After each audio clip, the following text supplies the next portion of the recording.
ایک بچہ کہنے لگا حضرت دیوبندی اگر پانی پی جائے برتن کیسے پاک ہوگا؟ میں نے کہا بیٹے مجھے اتنا پتا ہے، کتا منہ ڈال دے 7 بار دھو دو تو بالکل صاف ہو جاتا، اب آپ ہی منہ ڈال دے تو برتن پھینک نہیں پڑ جاتا۔ کیا بات ہے، بے شک حق ہے، حق ہے۔ دوبارہ سنیے ذرا۔ ایک بچہ کہنے لگا حضرت دیوبندی اگر پانی پی جائے برتن کیسے پاک ہوگا؟ میں نے کہا بیٹے مجھے اتنا پتا ہے، کتا منہ ڈال دے 7 بار دھو دو تو بالکل صاف ہو جاتا، اب آپ ہی منہ ڈال دے تو برتن پھینک نہیں پڑ جاتا۔ کیا بات ہے، بے شک حق ہے، حق ہے۔ بسم اللہ الرحمن الرحیم۔ السلام علیکم ورحمۃ اللہ وبرکاتہ۔ معزز سامعین، کلپ تو آپ نے سنا۔ اس بے وقوف لعنتی خبیث جاہل بے ایمان کو، دجال کو میں کیا کہہ سکتا ہوں؟ شرم و حیا جب انسان کے پلے نہ ہو تو پھر جو چاہے کرے، کوئی پوچھنے والا نہیں۔ تجھے کس نے کہہ دیا؟ پہلی بات یہ ہے کہ تو نے فقہ کے اصول کس سے پڑھے ہیں جس میں یہ طریقہ لکھا ہو کہ برتن کو ایسے پاک کیا جاتا ہے؟ بالکل ہرگز میرا مزاج نہیں، لیکن میں سوال ضرور پوچھ سکتا ہوں سامعین اس سے کہ تجھے پڑھانے والا کون سا جاہل ہے، تو کس جاہل سے پڑھا ہے، اور تو کتنا احمق بے ایمان دجال لعنتی ہے کہ کہاں سے یہ اصول نکالا جس اصول کے تحت تو ایک انسانوں کو یہ کہہ رہا ہے۔ عام انسان کو بھی یہ کہنا ٹھیک نہیں، تو پھر علماء پر تبرہ کر رہا ہے۔ شرم سے ڈوب کر مر جانا چاہیے۔ تو میرا پہلا سوال جناب سے یہ ہے کہ یہ کس فقہ کا اصول ہے؟ حالانکہ نبی کریم صلی اللہ علیہ وسلم کی حدیث جو سنن نبی داؤد، ترمذی، مسلم اور طحاوی شریف میں ہے، آپ نے فرمایا 7 مرتبہ برتن دھونے سے پاک ہو جاتا ہے، اور تو کہہ رہا ہے معاذ اللہ من ذالک۔ تمہیں اس وقت شرم نہیں آئی تھی جب تم خود کہتے ہو ہم غوث پاک کے کتے ہیں؟ اس وقت ہی تمہیں شرم سے ڈوب کر مر جانا چاہیے تھا کہ تم خود غوث پاک کے کتے بن رہے ہو اور یہاں پر علماء پر تبرہ کر رہے ہو۔ مجھے یہ سمجھ نہیں آتی کہ تمہیں پڑھانے والا کون جاہل ہے۔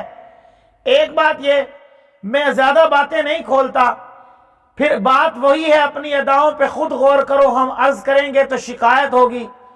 تمہارے بڑے باپ جس کے تم پیروکار ہو وہ بھی پڑھنے والا دارالعلوم دیوبند سے ہے، اور پھر بتاؤ کہ اس نے بھی تو ان برتنوں سے پانی پیا تھا۔ کیا اب سارے برتن پاک ہو گئے؟ تم سب سے پہلے اپنی صفائی تو پیش کرو کہ تم خود کتنے پاک ہو، تم خود جو ہے وہ کتنے پاکیزہ ہو۔ تمہاری اپنی شکلوں پر لعنتیں برس رہی ہوتی ہیں۔ کبھی تمہارا مولوی اٹھ کر جاہل بن کر یہ کہتا ہے کہ معاذ اللہ غوث پاک نے اللہ کو بچایا، اس کا پیر پھسل گیا۔ کبھی یہ کہتا ہے کہ مردوں کو زندہ کر دیا۔ کبھی لعنتی ہو تم کہتے ہو کہ یہ ہو گیا اور غوث پاک نے یہ کر دیا اور فلاں کر دیا۔ تمہارے اپنی کسی بات پر بنتے نہیں ہیں اور تم دوسروں پر باتیں کسنے چلتے ہو۔ تمہیں شرم آنی چاہیے، یہ سوچنا چاہیے کہ ہم کس پر بات کر رہے ہیں۔ اور وہ تمہارا بڑا ابو جی جو پڑھ کر آیا ہے دیوبند سے، وہ بھی تو دیوبند سے پڑھ کر آیا تھا۔ میں ہرگز کسی فرقے کی سائیڈ نہیں لے رہا، صرف انسانیت کے ناطے یہ بات کر رہا ہوں۔ کیا یہ بات کرنا مناسب تھا جو تم نے کی ہے؟ لوگوں کو کس طرح سے تم نے جو ہے وہ حد کر دی ہے جہالت کی، لا علمی کی حد کر دی، جو ہے جہالت کو اتنا عام کر دیا کہ اتنی نفرتیں لوگوں کے ذہنوں میں۔ اور حالانکہ کیا فرمایا تھا کہ امت کو ایک کام پر جوڑنا چاہیے، اور تم نے بے غیرتی کی بھی انتہا کر دی ہے۔ شرم آنی چاہیے۔ یہ بات سوچتے ہوئے بھی انسان کو شرم آتی ہے، اور یہ کس منہ سے کہہ رہا ہے جبکہ اس کے بڑے ابو جی نے جو پڑھا ہے وہ دارالعلوم دیوبند سے پڑھا ہے۔ تو میرے معزز سامعین، تو ہرگز میرا یہ مزاج نہیں تھا۔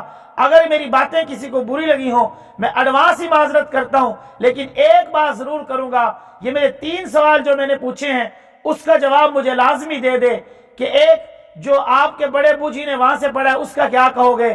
دوسرا سوال یہ کہ نبی کریم صلی اللہ علیہ وسلم نے تو یہ فرمایا کہ برتن کو 7 مرتبہ دھونے سے پاک ہو جاتا ہے، اور تو نے جاہل نے کس سے پڑھ لیا ہے؟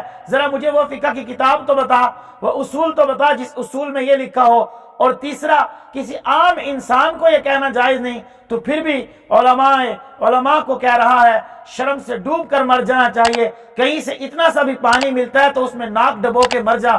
میرے سوالوں کے جواب انشاءاللہ قیامت کی صبح تک نہیں دے سکے گا۔ وآخر دعوانا الحمدللہ رب العالمین۔